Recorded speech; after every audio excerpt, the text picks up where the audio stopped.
Hey, everybody, welcome back to Shock and Schlock. I'm your host, Herschel Gillis.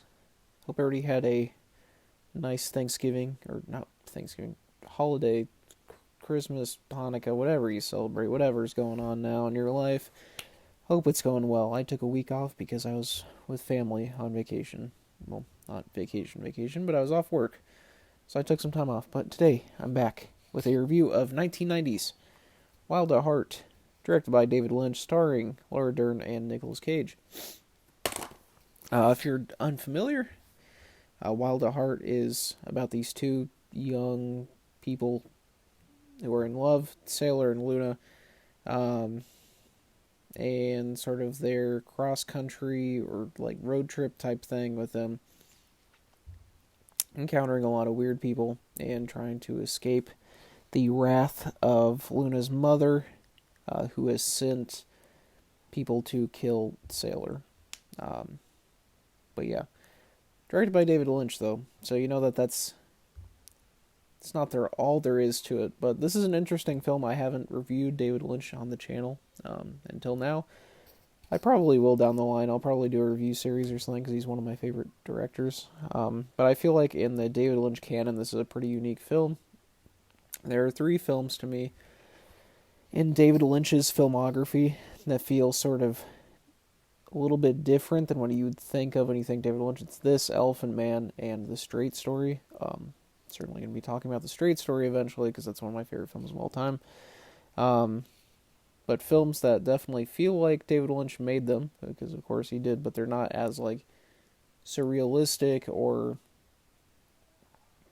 you know, lacking in a traditional storytelling, lacking traditional storytelling or like a traditional plot. This one is much more straightforward while also keeping a lot of the more Lynchian things like, surreal imagery and stuff like that. But what's interesting to me is this feels like David Lynch's interpretation of like a cross-country, like road exploitation film. And that is complete with, graphic violence, graphic sex, graphic language, weird characters, stuff like that. Um, but it's done in such a way that it's very clearly David Lynch. Like, these characters in this feel like, you know, they could be at home in Twin Peaks. Um, and the main characters of Sailor and Luna are almost like caricatures or like poking fun of stereotypes of like traditional like romantic films. And I know this is based off a book. I haven't read the book, so I'm just talking about the film. I'm sure the book is, similar. Sort of poking fun of like those, dime romance novels a lot of the time. And there are times where like Sailor and Nick Cage even like sort of addresses this like to the audience. It's like he talks about this snakeskin jacket that he wears, that he says it's like an interpretation or a indication that he's like a free spirit and is unique. It's just funny, like he's like telling the audience what he is. Um, yeah, and Luna describing like what type of women that her father liked and all this stuff and how she looks like that and what type of woman men like, and it's sort of like playing into that like 50s dime romance novel where everything is very stereotypical. um and we're like, Sailor's so beautiful to her and all this stuff, and then it cuts and he is just absolutely obliterating a man's face into the ground. It is extremely graphic. um and yeah, the contrast between those is really interesting. That happens a lot throughout this. You get this like almost fantastical feel a lot of the time.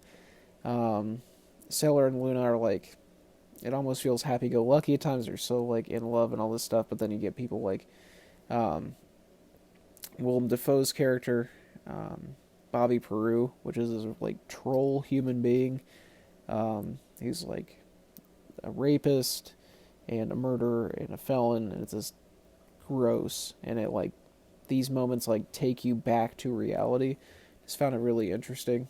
Um, And you get some surreal imagery as well. Like there's a part where Luna's mother's like putting lipstick all over her face, and it's like turns red.